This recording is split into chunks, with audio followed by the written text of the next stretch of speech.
Hello students, আজকে আমি তোমাদেরকে পারফেক্ট নাম্বার পড়াবো। পারফেক্ট নাম্বার মিন্স পূর্ণাঙ্গ সংখ্যা। তাহলে প্রথমেই বক্তব্য হলো, স্যার পূর্ণাঙ্গ সংখ্যাটা তাহলে কি, পারফেক্ট নাম্বারটা কি? কোনো সংখ্যার তার যা উৎপাদকগুলো রয়েছে বা তার যা গুণনীয়কগুলো রয়েছে তাদেরকে যদি আমরা যোগ করে দিই তাহলে সেই যোগফলটা মূল সংখ্যার দ্বিগুণ হবে। এমন যদি ঘটনা ঘটে তাহলে সেই সংখ্যাকে আমরা বলবো পারফেক্ট নাম্বার। আমি আরেকটাবার বলছি, কোনো সংখ্যার যে উৎপাদক বা গুণনীয়কগুলো রয়েছে তাদেরকে যদি আমরা যোগ করে দিই তাহলে সেই যোগফলটা মূল সংখ্যার দ্বিগুণ হবে। এমন ঘটনা যদি ঘটে তাহলে আমরা তাদেরকে পূর্ণাঙ্গ সংখ্যা বা পারফেক্ট নাম্বার বলছি। আমি একটা উদাহরণ দেওয়ার চেষ্টা করছি। দেখো, ধরা যাক আমার হাতে একটা সংখ্যা 6 রয়েছে। এখন প্রথম কথা হচ্ছে, তাহলে তো স্যার 6-এর গুণনীয়কগুলো নির্ণয় করতে হবে বা 6-এর উৎপাদকগুলো নির্ণয় করতে হবে। তোমরা ক্লাস 5-6 এগুলো পড়েছিলে, তবুও আমি একবার ছোট্ট করে স্মরণ করে দিই।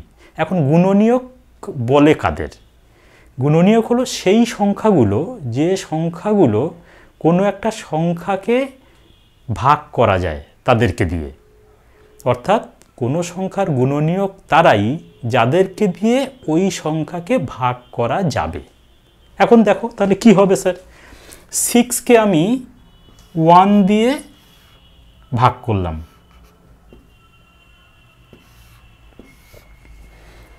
তাহলে কি হচ্ছে দেখো, 166 সম্পূর্ণরূপে বিভাজ্য হচ্ছে, সেক্ষেত্রে ভাগশেষ 0। এখন ভাগ করা যায় বলা একটা অবজেকশন থাকতে পারে, সেটা কি, স্যার ভাগ তো সবাইকে সব কিছু দিয়ে করা যায়, ভাগশেষ কি 0 পাওয়া যাবে? সম্পূর্ণরূপে কি বিভাজ্য হবে? সম্পূর্ণরূপে বিভাজ্য হতে লাগবে। তা দেখো, আমি যদি 6কে 1 দিয়ে ভাগ করি, 6 1 6 সম্পূর্ণরূপে বিভাজ্য হয়ে গেছে। সুতরাং 1 হলো 6-এর একটা গুণনীয়ক। ঠিক, নেক্সট আবার দেখো, আবার আমি 6কে 2 দিয়ে ভাগ করলাম, কত হবে? 2 এ 3 এ 6 সম্পূর্ণরূপে বিভাজ্য হয়ে গেছে, যেহেতু ভাগশেষ 0। তাহলে নিশ্চয়ই 2কে আমি কি বলতে পারবো, 6-এর একটা গুণনীয়ক বলতে পারবো। চলো আবার ভাগ করি, 6 রয়েছে, এটাকে 3 দিয়ে ভাগ করার চেষ্টা করি। 3 এ 2 এ 6 ভাগ করে তো মিলে যাচ্ছে, সুতরাং নিশ্চয়ই আমরা বলতে পারবো 3 ও 6-এর একটা গুণনীয়ক। চলো নেক্সট, আমি পরপর করে যাচ্ছি। দেখো, 6কে 4 দিয়ে ভাগ করতে যাচ্ছি, কি হবে? 4 এ 1 এ 4, 2, অবশিষ্ট 2 থাকছে, সুতরাং ভাগ করে কিন্তু মিলছে না। যখনই মিলবে না, আমাদের কি বলা আছে, সংজ্ঞায় বলা আছে যে তখন এই 4টার গুণনীয়ক হবে না, সম্পূর্ণরূপে বিভাজ্য হতে হবে, অর্থাৎ ভাগশেষ 0 হতে হবে। তাহলে চলো, 6কে যদি আমি 5 দিয়ে ভাগ করি তাও মিলবে না, সুতরাং 5ও হচ্ছে না গুণনীয়ক, 4ও গুণনীয়ক হচ্ছে না। আবার দেখো, 6কে যদি আমি 6 দিয়ে ভাগ করি, দেখো 6 এ 1 এ 6 সম্পূর্ণরূপে বিভাজ্য হলো, অর্থাৎ ভাগশেষ যেহেতু 0 হলো। তাহলে বলো, আমার কি আর কিছু বলতে লাগবে? অর্থাৎ গুণনীয়ক পেলাম কাকে কাকে? 1 একটা গুণনীয়ক, 2 একটা গুণনীয়ক, 3 একটা গুণনীয়ক, 6 একটা গুণনীয়ক। কটা গুণনীয়ক পেলাম? 1টা, 2টো, 3টে, 4টে। আমি এবার এগুলোকে লিখে ফেলবো।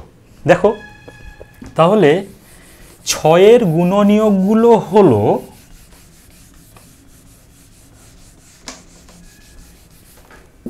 দেখো আমি একটু অ্যারো দিয়ে দিয়ে লিখছি, 6-এর গুণনীয়ক হলো 1 2 3 6 এরা। তাহলে কটা গুণনীয়ক? 1টা, 2টো, 3টে, 4টে। তাহলে 6-এর গুণনীয়ক হলো 4টে। এখন কি বলা ছিল, পারফেক্ট নাম্বারের ডেফিনেশনে কি ছিল, ওদেরকে যোগ করব, ওই সংখ্যার যে গুণনীয়কগুলো পেলাম আমি তাদেরকে যোগ করব। দেখো এদেরকে যোগ করে দিই, 1 plus 2 plus 3 plus 6 is equal to, যোগ করো, 2 আর 1 3, 3 আর 3 6, 6 আর 6 12। তাদের যোগফল কি মূল সংখ্যার দ্বিগুণ হচ্ছে। 12কে কি এইভাবে লেখা যায় 2 × 6? নিশ্চয়ই লেখা যাবে। তাই 6টা তো ছিল মাদার নাম্বার, তাহলে নিশ্চয়ই ওই সংখ্যার দ্বিগুণ হয়ে গেছে কাদের যোগফল, ওই গুণনীয়কগুলোর যোগফল। তাই কি হবে, তাই 6 একটি পারফেক্ট নাম্বার। বোঝা কি যাচ্ছে? নিশ্চয়ই বোঝা যাচ্ছে। আমি আর একটা উদাহরণ দেওয়ার চেষ্টা করছি, আমি যদি ফেল করি তাহলে তুমি বুঝতে পারবে যে না স্যার সংজ্ঞার সঙ্গে ঠিকঠাক মিলছে। দেখো 6টা হলো, আমি এটাকে রেখে দিলাম।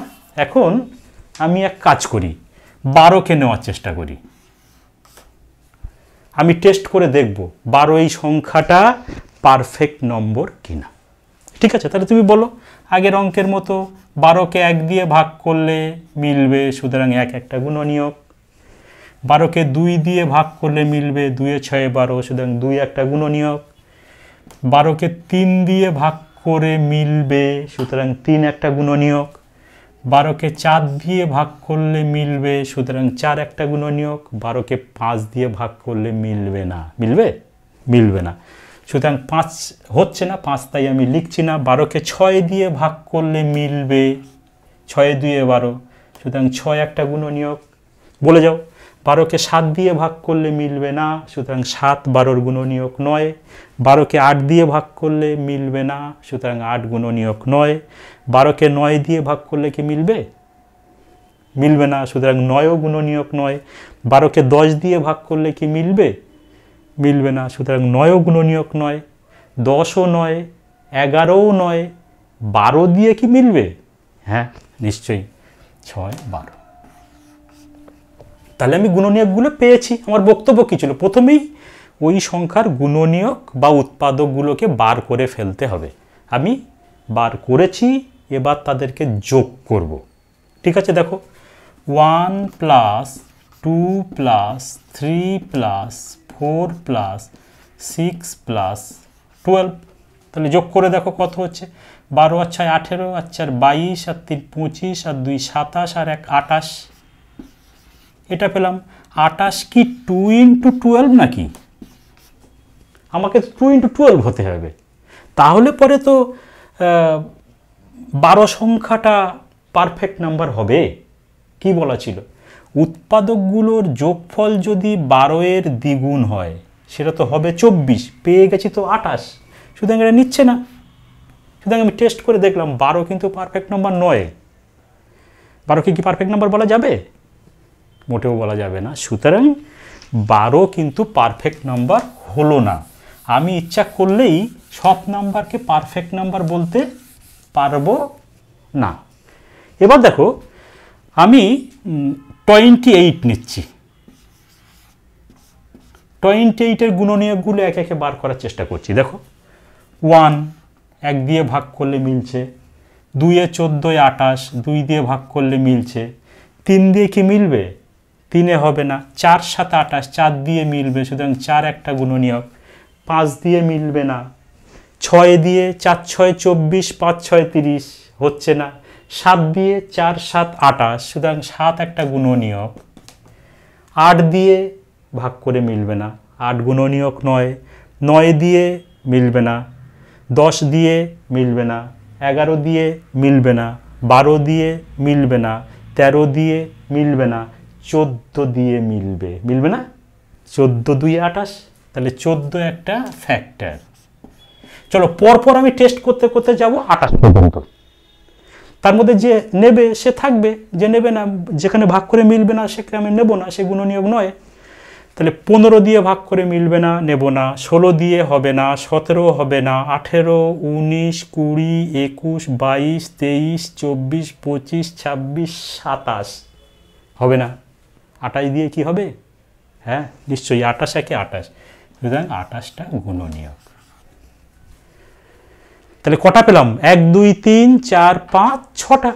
এখন এই উৎপাদকগুলোকে যোগ করব, যোগ করে কত হয় দেখব। দেখো এদের যোগফল 1 + 2 + 4 + 7 + 14 + 28, যোগ করে নাও।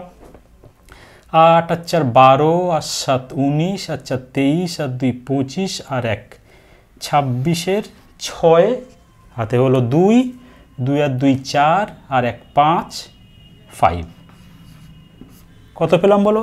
56। 56কে কি 2 × 28 আকারে লেখা যাবে? হ্যাঁ নিশ্চয়ই। 2 × 28 কি বলা ছিল? যে মাদার নাম্বারের দ্বিগুণ 28 2 এ 56 যদি হয় তাহলে সেই সংখ্যাটা পারফেক্ট নাম্বার। হ্যাঁ তাহলে নিশ্চয়ই 28 একটা পারফেক্ট নাম্বার। তাহলে আমি 6 পেলাম এবং 28 পেলাম। এখন বক্তব্য হলো স্যার আপনি তো এইভাবে 6-এর পরে একবার 12 দেখিয়ে 28-এ ঢুকলেন, তাহলে আপনি জানতেন তাই লিখছেন। এখন কেউ যদি স্যার না জানে তাহলে সে কি করে লিখবে, সে কি করে বুঝতে পারবে? হ্যাঁ নিশ্চয়ই সেটা বোঝার একটা খুব সহজ পথ রয়েছে, সেই পথটা আমি তোমাদেরকে বলবো আজকে। তার একটা স্ট্যান্ডার্ড ফর্মুলা, একটা জেনারেলাইজড ফর্মুলা রয়েছে, আমি সেটা লিখছি। দেখো 6 আর 28টা লেখা থাক, তারপর আমি আসছি একে একে। দেখো এই পারফেক্ট নম্বরকে ক্যাপিটাল PN পারফেক্ট নাম্বার এটা দ্বারা ডিনোট করা হয় এবং ডিফাইন করা যায় কিভাবে সেটা দেখো। সেটা হচ্ছে এরকম একটা ফর্মুলা তোমাকে মনে রাখতে হবে। 2n-1 of 2n-1। স্যার লিখলেন তো অনেক কিছু, n 10গুলো তো অজানা জিনিস। n এর ক্যারেক্টার কি? n is positive number, n E positive number. এটাকে এই রেস্ট্রিকশানটাকে ওখানে ফলো করবে, ঠিক আছে? তাহলে দেখো প্রথমে একটা ছোট্ট করে আলোচনা করে নিই। এইখানে স্যার যদি আমি n = 1 ও আরেকটা ইম্পর্টেন্ট জিনিস হচ্ছে 2n-1 অবশ্যই প্রাইম নাম্বার হতে হবে, মৌলিক সংখ্যা।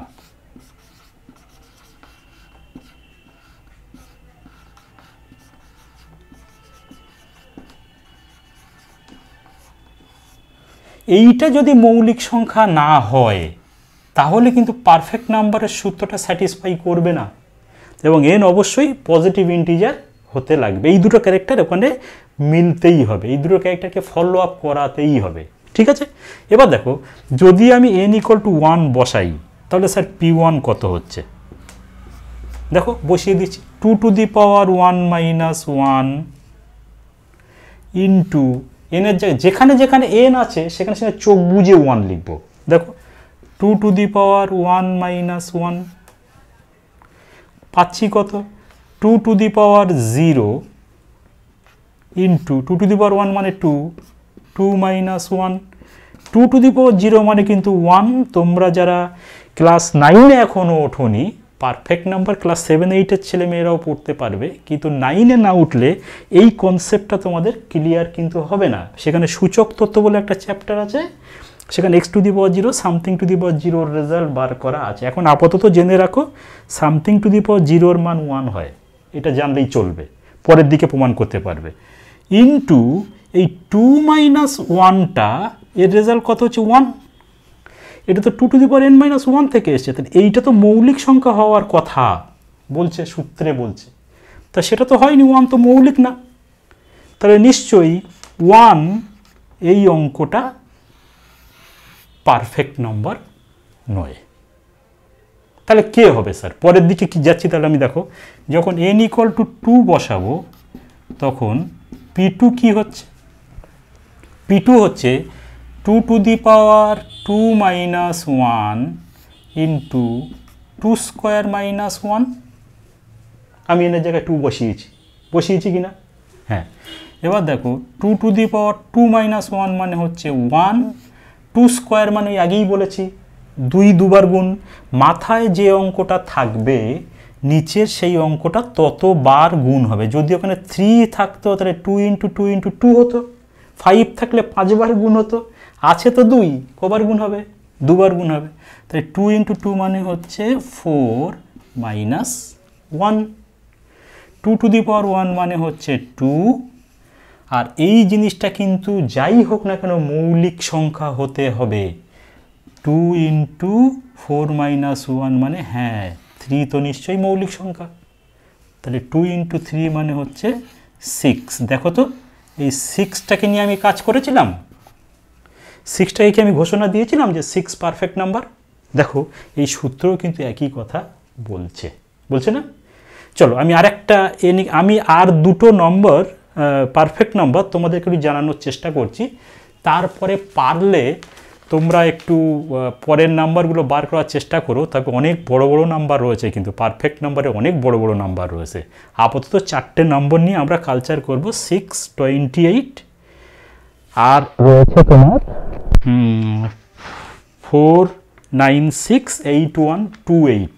আমি 4, 9, 6, 8, 1, 2, 8 এইগুলো একটু সংক্ষেপে বার করে দেওয়ার চেষ্টা করছি, তোমরা একটু দেখে নাও। দরকার হলে আমি 28টাকে দেখিয়ে দিই। দেখো 28 কিভাবে আসছে দেখো। যদি আমি n=3 বসাই, n=3, তাহলে P3 কি হচ্ছে দেখো, 2 to the power 3 minus 1 into 2q minus 1। যেখানে যেখানে n সেখানে সেখানে 3 বসিয়েছি, যেখানে যেখানে n সহজ করে নাও। অঙ্ক কঠিন করলে দেখবে ক্রমশ কঠিন হয়ে যাচ্ছে।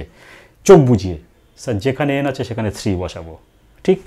এবার দেখো 2 to the power 2, 3 minus 1 মানে 2, 2q মানে কোনটা কবার গুণ, 3 আছে পাওয়ারে, তাহলে সংখ্যাটা 3 বার গুণ, 2 into 2 into 2, 2 2 4, 4 2 8, 8 minus 1 is equal to 2 square মানে আবার 4 into 7।